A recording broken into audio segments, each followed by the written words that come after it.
La chambre au papier bleu n'était pas pour moi. Elle a soufflé bonne nuit dans mon cou, une caresse de voix qui avait l'habitude de m'endormir comme une berceuse. Puis le matelas a repris son souffle.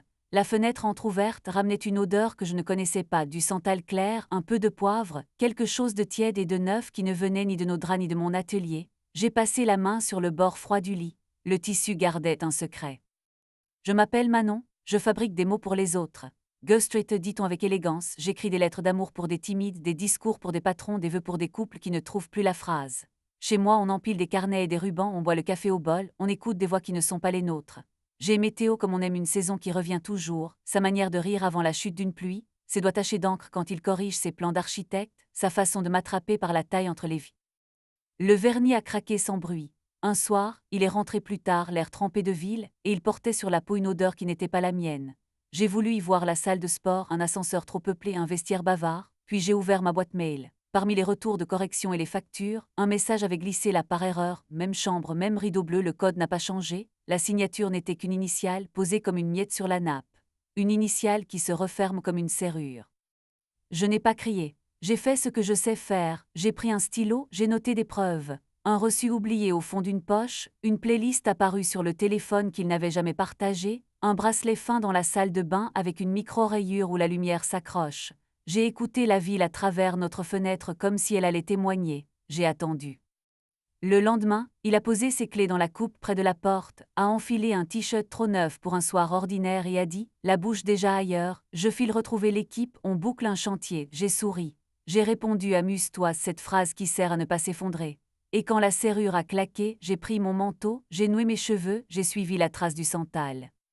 Portait un nom de fleuve et de pierre ancienne. Dans le rôle, des bouquets de lys s'entêtaient à régner sur l'air. Au bar, des silhouettes inventaient des histoires qu'elles n'auraient pas à raconter plus tard. Je me suis assise loin, dos au mur, face au miroir. Je n'avais pas de plan, j'avais mes yeux et un cœur qui frappait comme un visiteur sans rendez-vous. Je l'ai vu avant de l'admettre, Théo de profil, épaules ouvertes, ce sourire qu'il offre quand il veut plaire. Elle a demi-tourné, les doigts posés sur le pied de son verre. Ses cheveux s'accrochent. Je n'ai pas bougé. Il y a des minutes qui ne supportent pas les gestes. Ils se sont levés, elle a glissé sa paume dans le creux de son coude, il a répondu avec cette assurance qui m'avait un jour séduite. Ils ont disparu dans le couloir des ascenseurs, le bar a repris son brouhaha, un barman m'a proposé un autre verre, j'ai dit non. J'ai récupéré mon souffle sur le trottoir, sous une pluie fine qui avait tout vu et ne dirait rien. Je n'ai pas dormi. Au petit matin, j'ai étalé sur la table de la cuisine un cahier à couverture lisse et j'ai écrit une liste. Non pas ce que j'allais détruire, mais ce que j'allais garder, mon atelier de mots, ma plante qui penche vers la lumière, mes épaules qui savent encore danser, mes amis qui ne posent pas de questions avant d'apporter du pain. Une fois la liste posée, j'ai pensé à l'injustice soyeuse du monde, j'écris des déclarations pour des inconnus fidèles, et l'homme qui partage mon bol a choisi la chambre au rideau bleu. J'aurais pu jouer la guerre, j'ai préféré la scène, j'ai appelé Noé. Noé photographe, un voisin d'atelier, des mains calmes, un regard qui sait attendre, une voix qui tombe au bon endroit. Une fois en fin d'après-midi, il m'avait photographié pour un portrait d'auteur, il avait posé ses doigts au milieu de mon dos pour me redresser d'un souffle, mon corps s'en souvenait mieux que ma tête. Je lui ai dit, j'ai besoin de toi, pas de ta lumière, de ta présence. Il a répondu, je viens. Dans mon salon, nous avons déplacé la table, poussé le tapis, fait place nette. Noé a mis un disque du vieux jazz qui trottine comme un chat. Tu fais quoi quand tu as peur, a-t-il demandé. Je parle, ai-je dit. Alors parle au corps, a-t-il soufflé. Il s'est approché, a posé une main à la taille, l'autre au milieu des omoplates. Respire. J'ai inspiré long, profond. Il m'a guidé d'un pas puis d'un autre, comme on apprend à retrouver une rive. Sa paume était chaude. Il n'a pas cherché ma bouche ni mes hanches, il a cherché ma hauteur.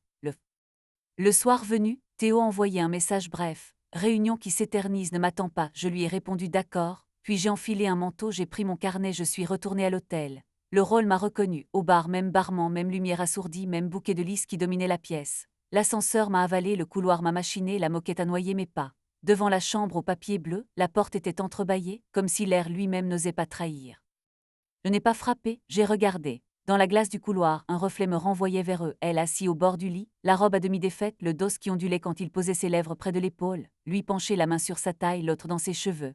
J'ai vu sa bouche, elle s'entr'ouvrir, j'ai vu la cambrure que je connais, j'ai vu la moindre ride de concentration sur le front de Théo quand il veut être sûr de ce qu'il fait. J'ai senti que la colère, si je la laissais entrer, grimperait sur les murs et les peindrait en noir. Je suis sortie par l'escalier de service. Dans la ruelle, un camion de linge a failli me frôler. J'ai ri un rire sec et léger de ceux qui disent « je suis encore là », j'ai marché jusqu'au fleuve, je me suis assise sur un banc trop humide, j'ai laissé venir les larmes sans leur bâtir d'arguments, Puis j'ai pensé à ce que je fais de mieux, la mise en scène. La vengeance, je la voulais nette, sans cris, sans témoins innocents, sans casserole sur les réseaux. Je l'ai écrite en 3 actes. Le premier allait nous appartenir, le second lui appartiendrait, le troisième à moi seul. Acte 1, je l'ai invité à dîner pour nous, chez nous, nappe blanche, verre lourd couvert de promesses. Il est entré plus tôt que prévu, le visage arrangé pour l'innocence. J'avais mis du vin, coupé le pain, allumé des bougies. Je l'ai laissé me parler de son chantier, des bavardages du bureau, du chat du voisin. Puis j'ai sorti un carton, dedans, les preuves comprimées comme du linge propre, le reçu, le bracelet, la capture d'écran par erreur. J'ai posé sur la table une enveloppe avec son prénom, et en face une enveloppe. Acte 2, sa salle de réunion. Je n'ai pas déployé nos draps en public, je ne le souhaite à personne. Je lui ai envoyé un message simple, pense à la version de toi que tu respecteras dans 10 ans, puis j'ai écrit à l'initiale, je vous laisse Théo. Il a une construction fragile, prenez-en soin, ce n'est plus mon chantier, j'ai appuyé sur envoyer sans trembler. La liberté a le goût d'un pain encore tiède. Acte 3, mon corps, j'ai appelé Noé. Viens pas pour me sauver, pour me regarder respirer. Il est venu, nous avons roulé le tapis. Il a éteint la moitié des lampes. L'autre moitié a peint mes épaules d'un clair d'eau. Je me suis approchée. Il a tendu la main, paume vers le haut, et j'ai mis la mienne. Il ne m'a pas plaidé, il ne m'a pas jugé. Il m'a laissé mener. Je me suis penchée, j'ai respiré sa peau au creux du cou, j'ai posé mes lèvres à un souffle de sa bouche sans les fermer sur lui. Il a souri, a glissé ses doigts derrière ma nuque. Lendemain, Théo a sonné. Il avait dormi dans le meublé, des cernes nuits blanches lui mangeaient la peau. Il tenait sa tasse comme une encre. Je veux comprendre, a-t-il dit. Je veux que tu respectes ce que tu comprends, ai-je répondu. Je lui ai donné un carton, sa part de nous, des photos, des livres annotés, un pool qui retenait mon odeur. Ce qu'il reste pour moi, ai-je ajouté, c'est l'espace. Il a levé les yeux vers les fenêtres. Il a hoché la tête. Je ne pensais pas te perdre en silence, a-t-il balbutié. Tu ne m'as pas. Il a proposé de réparer. Les amoureuses en faute aiment les verbes de menuisier. J'ai pensé à l'atelier, à la table de noyer qu'il me faudrait repolir, aux gouges qui attendent, aux instruments qui ne mentent jamais. Il n'y a rien à réparer, ai-je soufflé. Il y a à recommencer, peut-être avec moi, peut-être sans moi. Je ne lui ai pas claqué la porte, je l'ai raccompagné jusqu'en bas. Dans l'escalier, il a glissé sa main vers la mienne et je ne l'ai pas esquivé. Ce n'était pas un espoir, c'était un adieu qui sait tenir la rampe. Sur le trottoir, il a mis sa capuche à regarder la rue, à inspirer. Tu vas être heureuse, a-t-il lancé, avec une naïveté presque touchante. Je le suis déjà par endroits, ai-je souri. Les jours qui ont suivi ont eu la couleur des choses qu'on range.